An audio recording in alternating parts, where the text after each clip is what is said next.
Bonjour à tous, merci de nous rejoindre. Je suis aujourd'hui avec Yann Aguila pour parler de l'accord de Paris à l'issue de la COP 21. Bonjour Yann Aguila. Bonjour.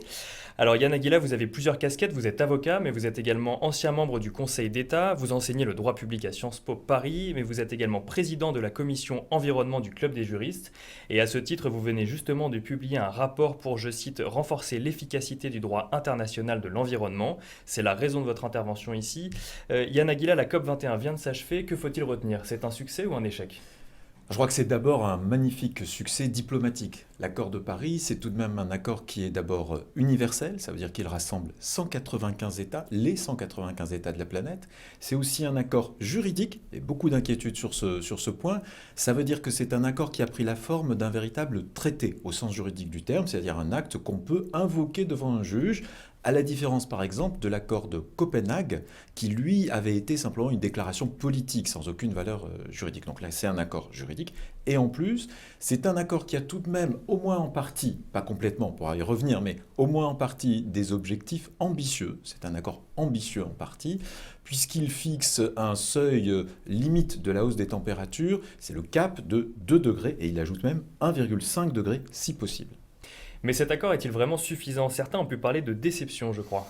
Alors effectivement, cet accord présente quelques limites et on peut en citer au moins deux. C'est que d'une part, les engagements chiffrés, détaillés, pris par les États, ce qu'on appelle les contributions volontaires, ne sont en réalité pas suffisants au regard de l'objectif. On vient de voir qu'un objectif est ambitieux, il a été fixé à hauteur de 2 degrés. Eh bien, les moyens qui sont prévus par les États, les engagements qu'ils vont prendre, nous conduisent en réalité à une trajectoire de 3 degrés. Donc ils sont insuffisants au regard de cet objectif. Il y a une sorte de contradiction interne dans le traité entre d'un côté un objectif ambitieux et de l'autre des moyens qui ne sont pas à la hauteur de cet objectif. Et deuxième limite, deuxième insuffisance du traité, ces engagements chiffrés ne sont pas réellement contraignants.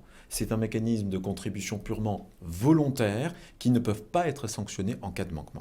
Mais alors du coup, c'est un accord positif ou négatif? Comme toujours, on peut faire deux lectures de ce dispositif. Dans la partie, disons, du verre plein, la partie positive de la lecture, c'est tout de même un véritable tournant, cet accord, dans le sens où il conduit les États à s'engager pour l'avenir. C'est un accord tourné vers l'avenir, avec un mécanisme de révision automatique, régulière, périodique, qui vont permettre aux États peu à peu d'améliorer d'année en année, plus tard, leur contribution volontaire. Simplement, d'un autre côté, c'est la deuxième lecture, c'est la partie vert vide du dispositif. Certains regrettent l'insuffisance des engagements, et en particulier au regard des recommandations des scientifiques. Il faut rappeler que le GIEC, ce groupement qui rassemble des scientifiques, lui recommandait des mesures beaucoup plus drastiques de réduction des émissions de gaz à effet de serre de l'ordre de 40 à 70%. On est très loin du compte avec l'accord de Paris. Mais en même temps, est-ce qu'il était possible d'aller plus loin avec 195 États autour de la table? Effectivement, et c'est toute la difficulté de la recherche d'un compromis dans le mode actuel d'élaboration des normes internationales, qui est un mode purement diplomatique. On se trouve face à un mécanisme de décision qui est tout de même extrêmement complexe. Il faut arriver à mettre d'accord 195 États avec un principe selon lequel un État égale une voix. Et évidemment, les diplomates sont confrontés à un exercice difficile avec deux risques.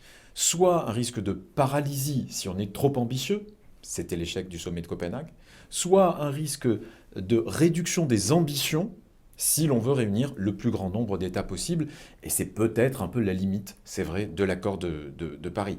Alors, on peut s'en satisfaire pour le moment, mais je crois qu'à terme, on n'échappe pas à une question.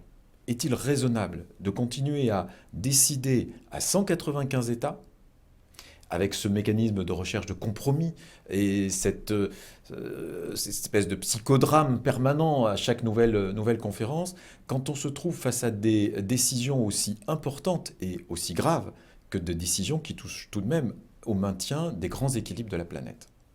Alors on le disait en début d'émission, la commission environnement du Club des juristes a publié un rapport. Quelles sont vos propositions? Effectivement, il nous semble qu'il faut sortir du cercle et réfléchir à des voies d'amélioration de la gouvernance mondiale de l'environnement. Engager une réflexion de fond sur ce sujet. Alors, il y a plusieurs pistes possibles. Une première piste consisterait à inventer des mécanismes de décision plus souples, plus efficaces, par exemple en confiant des pouvoirs normatifs à des institutions internationales, comme une organisation mondiale de l'environnement.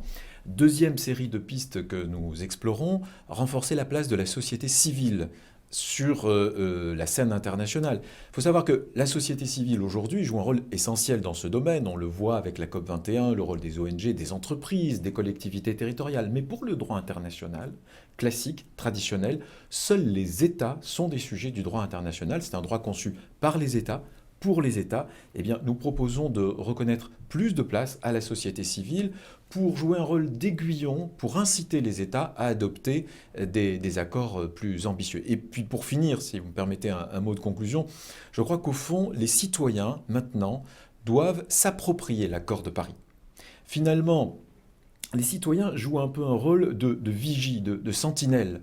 L'accord de Paris, au fond, c'est une promesse, c'est la promesse des États. Eh bien, les citoyens, et en particulier devant la justice, en utilisant les armes du droit, doivent être là pour veiller à ce que les États respectent ces engagements internationaux. Ils doivent être les gardiens de ces promesses des États. Merci beaucoup Yann Aguila. Je vous en prie.